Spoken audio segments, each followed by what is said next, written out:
We're going to go ahead and get started. As most of you know from the posted agenda, we have a very, very brief meeting tonight. It's kind of a bit of a mini version of City Council, only 2 items on the agenda. Thinking back a few days past, we did observe our Veterans Holiday, and coming up on December 7th is the 75th anniversary of our Pearl Harbor event, and with that in mind, let's stand and do a Pledge of Allegiance and we'll get started. I pledge allegiance to the flag of the United States of America and to the republic for which it stands, one nation, under God, indivisible, with liberty and justice for all.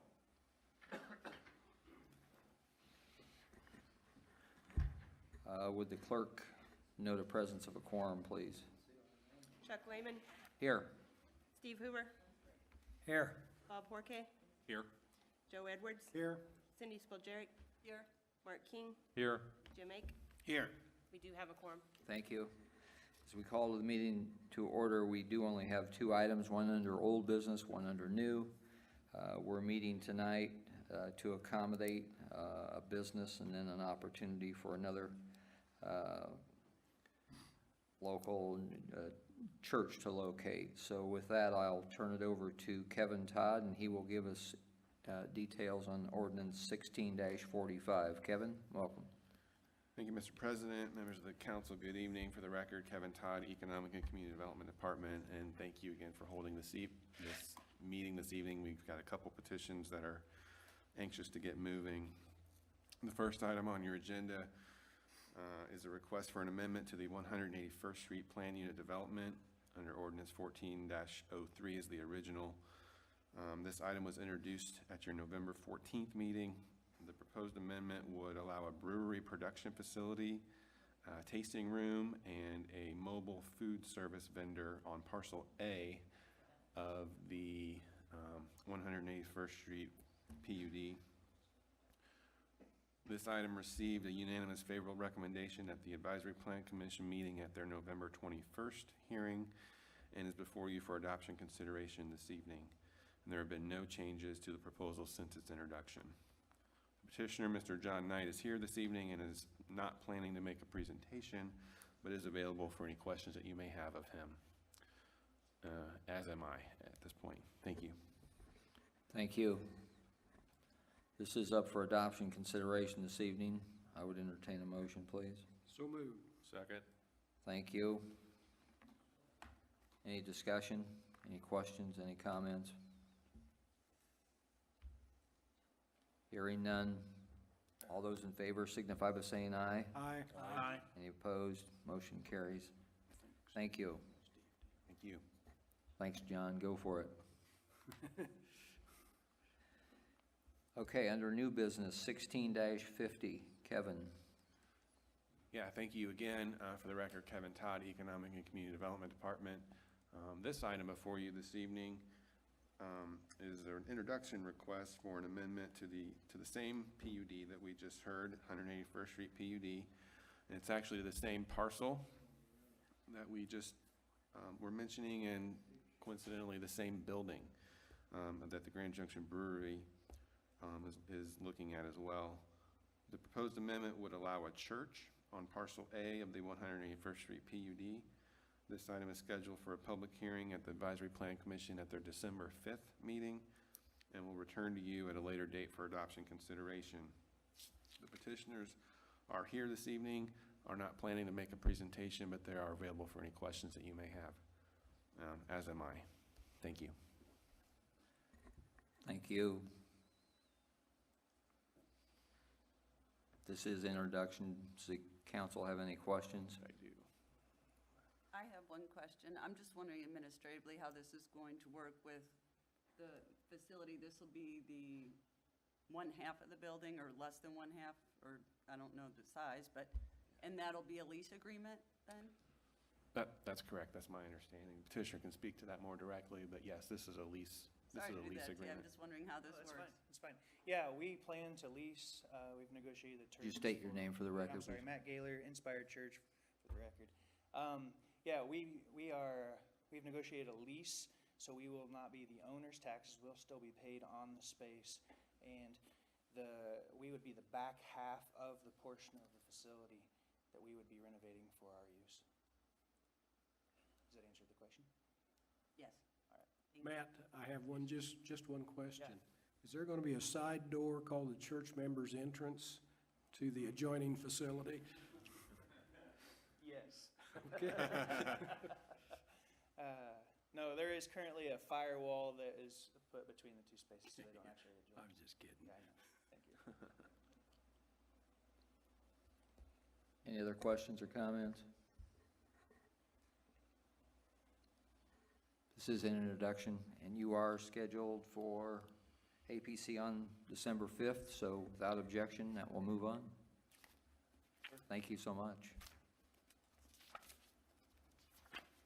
That does, like I said, conclude our items of business tonight under new and old business. Does the council have any comments? There was a plan commission meeting last Monday. We had only a couple items on the agenda. The 181st Street, the item we just took action on, moved through the plan commission last week, and we also had a public hearing on Woodwind PUD. That was it. Thank you.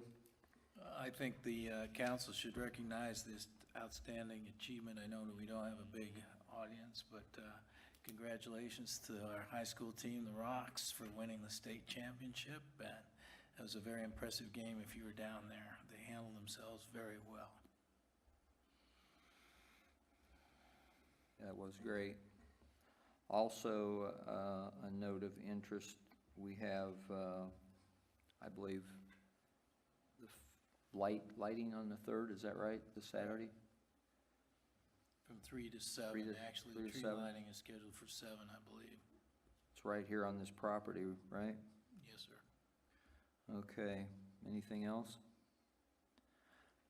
Brian brought to my attention that we have some guests that would like to make comments. We didn't have that on the agenda. How does the council feel about that? That's fine. I'm fine with that. Yep. Is there someone here that would like to make a brief statement? Thank you so much. I'm Beth Armstrong, and I'm a Westfield citizen. And I had written a letter to all of you and the APC and the mayor. You might recognize my name. At the risk of repeating myself, because I didn't get a lot of feedback from my letter, and I kind of thought I might. Spent a lot of time researching this and thinking about it, and I thought, if you don't mind, I'd like to read my letter to you one more time, and it won't take long. So after spending the past weekend reading through material from our state statutes, the Citizens Planner Guide, and our comprehensive plan in preparation for the public hearing last Monday, I wanted to send you a letter that expounds upon the 3-minute speech that I gave. These are insights that I feel should be underscored when making decisions about our community. I understand that your deliberations are ongoing, and that each letter sent to you, you read and you take into consideration, and we all appreciate all the work you guys do, and we really understand that there's a lot at stake here and that there's big decisions to be made, and just want you to know we really, really are thankful for you. So anyway, I wanted to say that some of my reading led me to, in our statute that mandates a comprehensive plan for all municipalities. It states that this is to be a plan that will ultimately outline how and where we should grow. Using the comp plan to support future land use decisions can help ensure that actions are properly taken, that the decision-making process is transparent to citizens. When a plan is adopted, it is required by law that it include at least the following 3 elements: a statement of objectives for future development, a statement of policy for land use development, and a statement of policy for development of public ways, public places, public lands, structures, and utilities. In the Indiana Citizens Planner's Guide, Part 7, Comp Plan, it is stated, one of the reasons communities engage in a planning process is to ensure that the needs of the whole community are considered, not just the benefits to individuals. When communities plan, they establish and implement a public policy for the community. They create a guideline for decisions and development. Plans help communities achieve a character of their own, one that the residents recognize and support. A plan should enhance the unique characteristics of each place, and a good plan will reflect the local culture. And as a footnote, I wanted to point out that the word ensure was used in both of those documents. That being said, the existing policies and objectives lawfully outlined in our comp plan pertaining to the existing suburban areas on page 39 of the comp plan are not being followed by the Pulte plan proposal as they apply to the new suburban Southwest. So according to these policies, the proposal does not promote the protection of existing rural character and quality of life for existing residents in the area. It alters greatly the character of the area because of the high density of homes and loss of open space. It generates a negative land use impact with degradation of habitat, increased infrastructure, and unmitigated densification. Price points and architectural style is not compatible, nor is its suggested buffering sufficient. New retail uses should not be permitted as it changes the rural character of our area. I would point out in addition that this Pulte Plan PUD for Woodwind and the additional acreage totaling around 800 plus acres is in mass scale density and architectural design considered by the comp plan standards as an infill area development.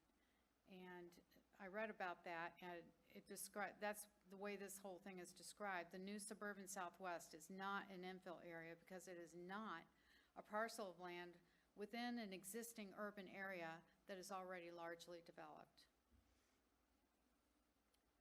Per comp plan objectives, page 40. As development moves south from State Road 32, north from 146, and west from Ditch, the density should increase or decrease, and the open space should increase. The key for this area will be land use transitions and buffers that accommodate in such a way that the negative land use impacts are mitigated so as not to negatively affect the quality of life of long-term residents. The Pulte representative who spoke in rebuttal at the end of the hearing on Monday actually said that the reason this area of Westfield has been named New Suburban Southwest is because as developers run out of land to build on, they need to keep moving west to look for new opportunities to buy more land. He must not have read and understood the description I quoted above.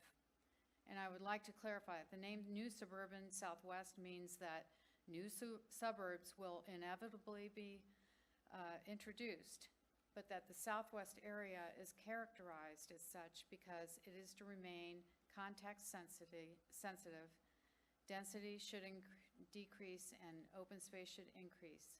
In other words, this area has a definitive plan, and it is not just more land to buy up and build up in a tidal wave fashion. So in conclusion, our Plan Commission and elected officials are essential to the success or failure of the comprehensive plan. Decisions you make shape our community. Your votes are on requests to rezone land, where to construct and upgrade should be guided by the comprehensive plan according to the Indiana Planner's Guide. If you don't agree with or like what is in it, your decisions will not further the plan's objectives. Accepting this proposal and granting the request for rezoning would be doing just that. Our comp plan hasn't been updated since 2007, and it is recommended by the state of Indiana that they be updated every 5 to 10 years. It appears that changes are already being made as evidenced by current development without community input and proper amendments being made to the plan. At the public hearing, there were at least 29 people. Beth, you've had about 6 or 7 minutes. Can you wrap up, please? Sure. Just got a couple of sentences left. So at the public hearing, there were 29 people against the Woodwind development, and they were all neighbors. And then there were exactly 29 people who were for the development, and they were mostly people who didn't even live here. And I realized that I had a petition that I don't know that if you guys really think held much credit. And I know you deal with a lot of emotional testimony and a lot of pressure from developers and businesses. But I'm appealing to you to make a reasoned decision based on evidence and letters sent. And again, I want to thank you for your time. Thank you for letting me speak. Thank you. Have a good evening. Someone else?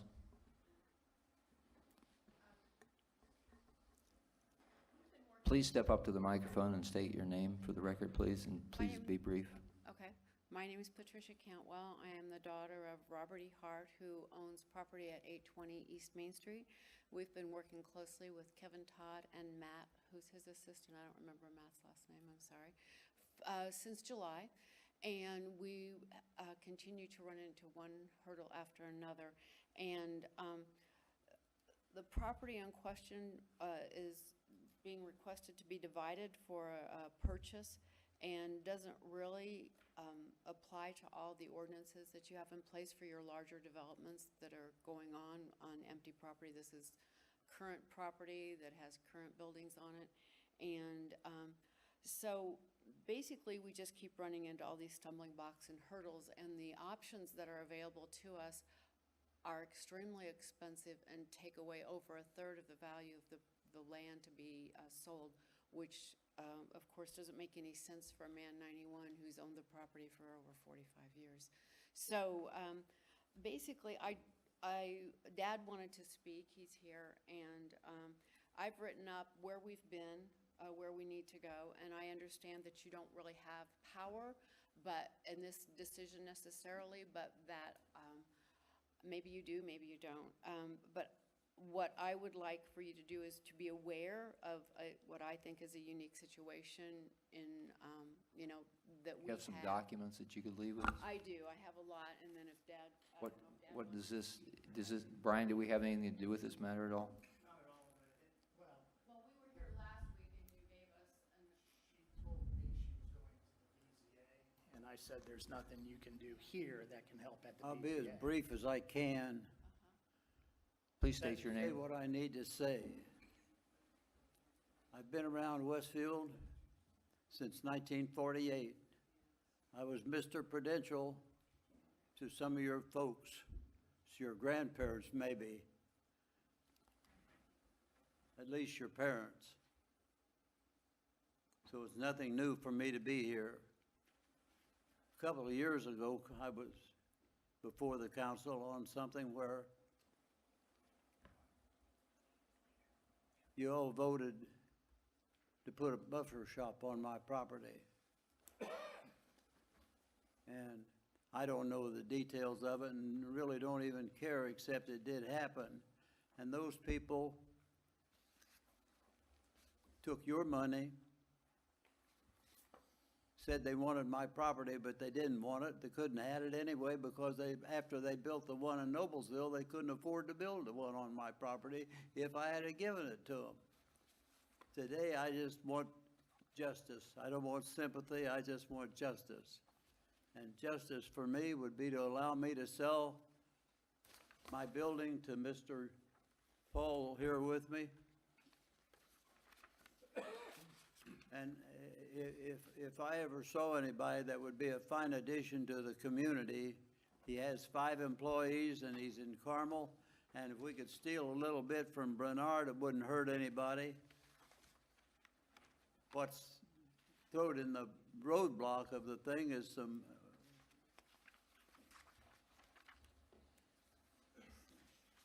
bills or laws of some kind that were designed, in my opinion, for supermarkets or malls or something big, not a little penny-ante operation like we got where it's just, all of us just family people getting up in the morning, going to work, trying to make a living.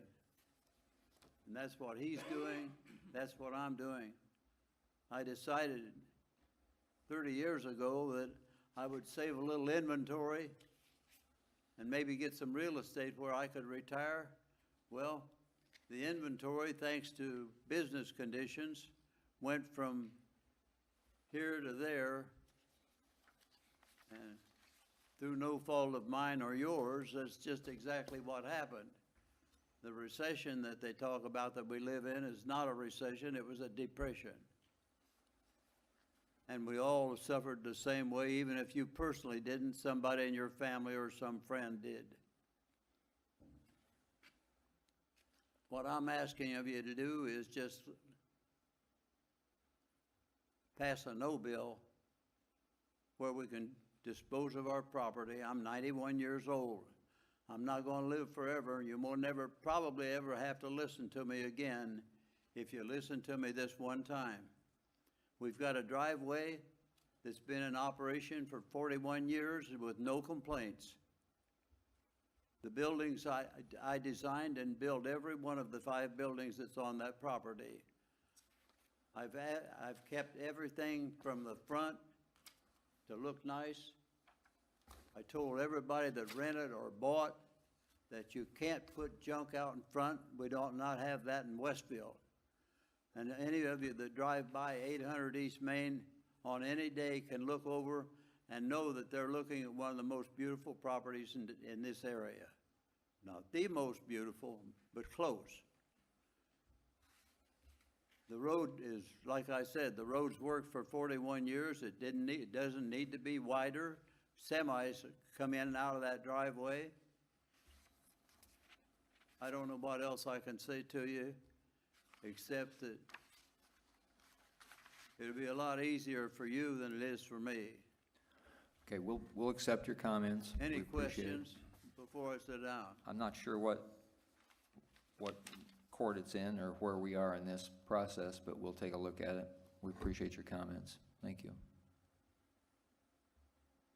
You have any I questions or didn't hear comments, what he counsel? said. Time is up? Yes, mm-hmm. Is that what you said? My time is up? Yes, sir. Okay. Thank you so much for coming. Thank you for listening to me without throwing something. Any But we comments from the council? desperately need some help. Thank you. Any comments from the council? Turn me loose.